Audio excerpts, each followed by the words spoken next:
में military operation खत्म करने के लिए अमेरिका नया और पहले से बेहतर रिजिम के साथ गंभीर बातचीत कर रहा है और इस बातचीत में अब तक काफी अच्छी प्रगति हुई है और बहुत जल्द ये बातचीत किसी नतीजे पर पहुंच जाएगी। अगर किसी वजह से बातचीत फेल हो जाती है और स्ट्रेट ऑफ हॉर्मुज को कारोबार के लिए तुरंत नहीं खोला जाता है तो अमेरिका ईरान के सभी पावर प्लांट, तेल के कुएं यानी ऑयल फील्ड और खर्ग आइलैंड को तबाह कर देगा, जिस पर अमेरिका अब तक जानबूझकर हमला नहीं कर रहा है। अगर अमेरिका यह हमला करता है तो ये ईरान में पिछले 47 साल से चल रहे आतंक के शासन के दौरान आम लोगों और अमेरिकी सैनिकों की हत्या का जवाब माना जाएगा। यह है अमेरिकी राष्ट्रपति ट्रंप का आज का सबसे ताजा बयान। अब इस बयान को पढ़िए तो बयान के शुरू में तो ऐसा लगा कि ट्रंप ईरान के साथ जल्द ही युद्ध विराम का ऐलान करने वाले हैं, लेकिन 2 लाइन बाद ऐसा लगा कि किसी और बड़े हमले की धमकी दे रहे हैं। आखिर इस ट्रंप के बयान को देखा कैसे जाए? इस बीच 3 घटनाक्रम काफी अहम हुए हैं। पहला कि राष्ट्रपति ट्रंप के खिलाफ अमेरिका में लाखों लोग सड़कों पर उतर आए और युद्ध को तुरंत खत्म करने की मांग की। दूसरा, यूके के प्रधानमंत्री ने साफ कर दिया कि यूके इस युद्ध में किसी भी तरीके से शामिल नहीं होगा और ना ही अपनी सेनाएं भेजेगा। और तीसरा कि इजरायल की सबसे बड़ी ऑयल रिफाइनरी हाइफा रिफाइनरी पर भी हमले की खबर है। अब इस 3 घटनाक्रम से क्या संकेत मिल रहे हैं, आज आवाज अड्डा में करेंगे इसी पर खास चर्चा। नमस्कार, मैं हूं लक्ष्मण राय और चर्चा में हमारे साथ विशेष मेहमान जुड़ रहे हैं। 4 मेहमान में से 3 मेहमान विदेश से जुड़ रहे हैं। हमारे साथ न्यूयॉर्क से जुड़ रहे हैं अटॉर्नी आनंद आहूजा साहब, ईरान से जुड़ रहे हैं रिसर्च स्कॉलर नजर अब्बास रिजवी साहब और लंदन से जुड़ रहे हैं वरिष्ठ पत्रकार शिवकांत शर्मा साहब। लेकिन हमारे साथ में हैं एम्बेसडर प्रभु दयाल साहब, जो कि ईरान में काफ़ी लंबे समय तक रह चुके हैं और अमेरिका की राजनीति और ट्रंप के मन को कोई अगर बेहतर तरीके से समझ पाता है तो वो एम्बेसडर दयाल साहब हैं। तो आप सही मेहमानों का बहुत बहुत स्वागत है हमारे शो में। 3 जो मेहमान बाहर से जुड़े हैं उनके पास जाऊंगा आगे चल करके, लेकिन शुरुआत में करना चाहूंगा एम्बेसडर दयाल आपसे कि ट्रंप का ये बयान आपने सुना होगा। ऐसा करते हैं कि आप लोगों से चर्चा की शुरुआत करूं, ट्रंप का बयान सुन भी लेते हैं, फिर आप लोगों के पास आऊंगा मैं।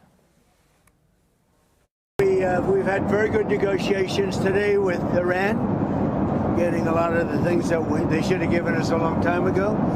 We'll see how it works out, but they're very good, moving along very nicely.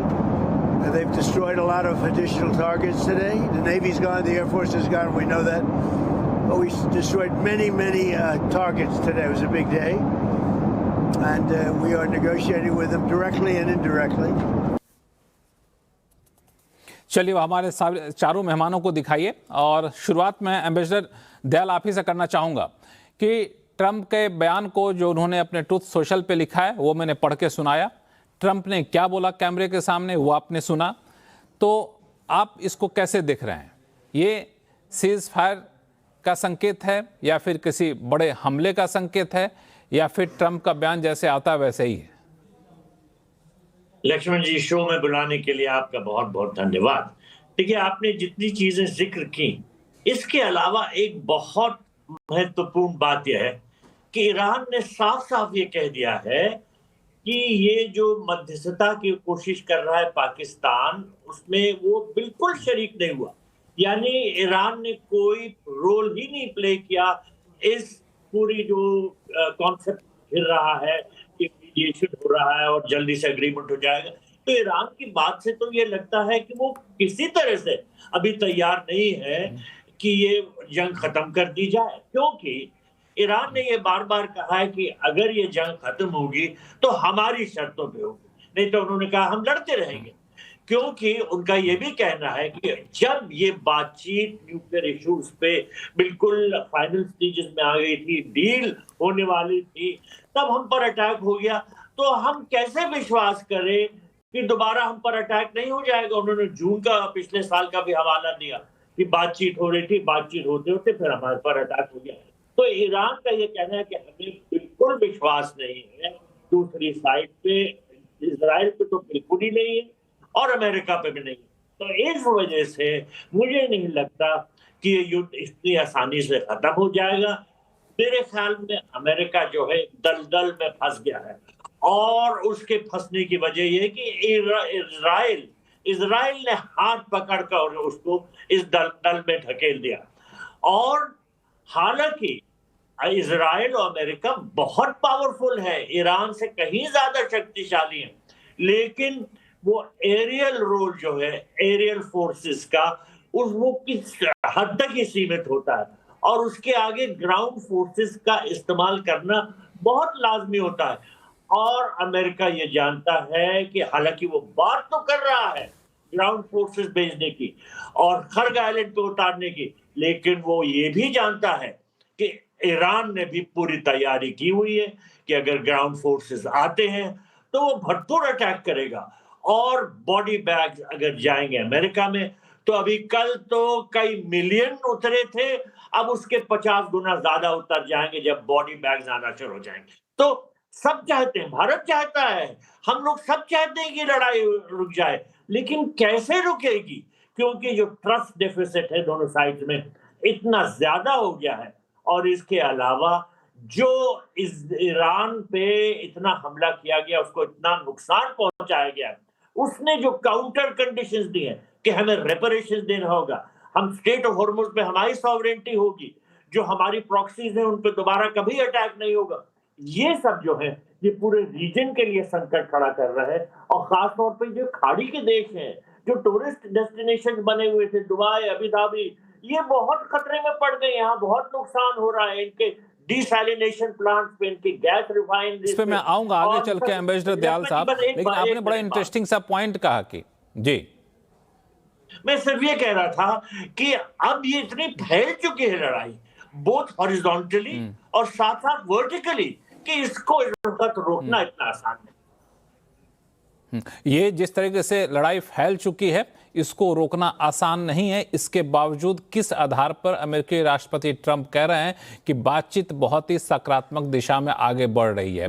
इस पे मैं दोनों लोग हमारे साथ, आनंद आहूजा साहब भी हैं और ईरान से भी हमारे रिसर्च स्कॉलर जुड़ रहे हैं, उनके पास जाऊंगा। लेकिन शिवकांत शर्मा साहब, मैं आपसे चाहूंगा इस पे कमेंट करें कि जैसा कि कह रहे हैं एम्बेसडर दयाल, और काफी जानकार हैं इस पूरे मामले के, कि युद्ध ऐसे फैल चुका है हॉरिजेंटली भी और वर्टिकली भी कि अभी रोकना मुश्किल दिख रहा है। इन्होंने एक और बड़ा इंटरेस्टिंग सा फैक्ट बताया जिस पर कई लोग सवाल उठा रहे हैं कि आखिर पाकिस्तान की भूमिका पर संदेह है और बातचीत किससे हो रही पता ही नहीं चल रहा है, लेकिन ट्रंप साहब कह रहे हैं हम बातचीत कर रहे हैं, जो बड़ी अच्छी बातचीत हो रही है।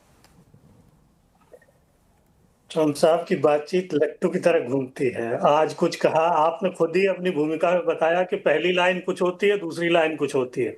अब आप खुद सोचिए कि अगर बार बार ये कह रहे हैं कि साहब ईरान तो बेताब है, ईरान तो बेबस है, बातचीत करने के लिए चिरोरी कर रहा है। अगर ईरान बातचीत करने के लिए चिरोरी कर रहा है तो आप ये धमकियां क्यों दे रहे हैं? आप ये कह रहे हैं कि साहब मैं आपकी बिजली उड़ा दूंगा, फिर आप कह रहे हैं आपके तेल केंद्र पर कब्जा कर लूंगा। तो इन धमकियों का मतलब क्या है? कहर बरपा दूंगा, नेस्त नाबूद कर दूंगा। भाई या तो वो चिरोरी नहीं कर रहे बातचीत के लिए, या फिर आप झूठ बोल रहे हैं। तो एक बात तो यही साफ हो जाती है। रही बात मध्यस्थता की, तो मध्यस्थ कौन होता है? मध्यस्थ वो होता है जो जिस पर दोनों पक्ष जो लड़ रहे हैं आपस में वो भरोसा कर सकें, या जिसके पास अपनी कुछ इतनी कुव्वत हो कि जो दोनों में से किसी भी पक्ष को थोड़ा बहुत जो है वो नरम कर सके, हिला सके। पाकिस्तान के पास ऐसा कुछ है क्या? अगर पाकिस्तान के पास इतनी अहमियत है तो फिर ये है कि हम लोगों को ये बहस ही करने की जरूरत नहीं है। पाकिस्तान के पास जो 3 दूसरे देश गए हैं बातचीत करने के लिए, वो सारे अमेरिका के पिछलग्गू हैं। अगर बातचीत में कोई गंभीरता होती और मध्यस्थता की गंभीरता की अगर आप बात करें, तो सबसे बड़ा जो सामरिक साझेदार है ईरान का इस वक्त वो है चीन। भाई ईरान का 90% तेल जो है वो चीन के पास जा रहा है, चीन से सारा सामान ईरान आ रहा है। तो आपने चीन को क्यों नहीं मध्यस्थ बनाया? अब आप जो है इसी महीने चीन जाने वाले थे, वो यात्रा आपने स्थगित कर दी, अब आप मई में जाएंगे। लेकिन अगर मध्यस्थता करता तो चीन करता, रूस करता मध्यस्थता, भारत करता मध्यस्थता, पाकिस्तान कहां से मध्यस्थता करेगा? पाकिस्तान के पास ऐसी कौन सी पावर है जिसकी वजह से वो ट्रंप को बना लेगा या फिर ईरान के नेताओं को बना लेगा? तो ये अपने आप में ढकोसला है। मैं तो ये मानता हूं कि जैसे जैसे रोज जो है सोते हैं और देखते हैं कि मार्केट कहां जा रहा है, असल में ईरान ने ये समझ ईरान को आ गया है कि राजा की जो आत्मा है वो तोते में है। उसने तोते को पकड़ लिया और तोता है हॉर्मुज। हॉर्मुज से पूरी दुनिया में आर्थिक संकट छा गया है। तो ईरान जो है वो सैनिक लड़ाई लड़ ही नहीं रहा, ईरान तो आर्थिक लड़ाई लड़ रहा है। और उस आर्थिक लड़ाई का उसके पास जो है वो उसकी नब्ज उसके हाथ में है। और जब तक वो नब्ज उसके हाथ में है ये कुछ नहीं कर सकते, छटपटा करके बार बार बयान बदलते रहेंगे और ये देखते रहेंगे कि बाजार किधर जा रहा है। क्योंकि अगर बाजार पाताल में जा रहा है, वहां हड़कंप मचा हुआ है, तो इनके लिए उससे बड़ी समस्या हो नहीं सकती। चुनाव भी हार जाएंगे और चुनाव हार जाएंगे तो उनके ऊपर महाभियोग लगेंगे और इनको तमाम तरह के दूसरे सिनारियो दिखाई दे रहे हैं। ये सिनारियो इनको हमला करने से पहले सोचने चाहिए थे। तो ये एक पहले बिल्कुल सोचना बेहुदा चाहिए, जो हमला। उन्होंने सोचा नहीं। हाँ, जो इन्होंने सोचा नहीं और अब ऐसा लग रहा है इनका आकलन गलत हो गया।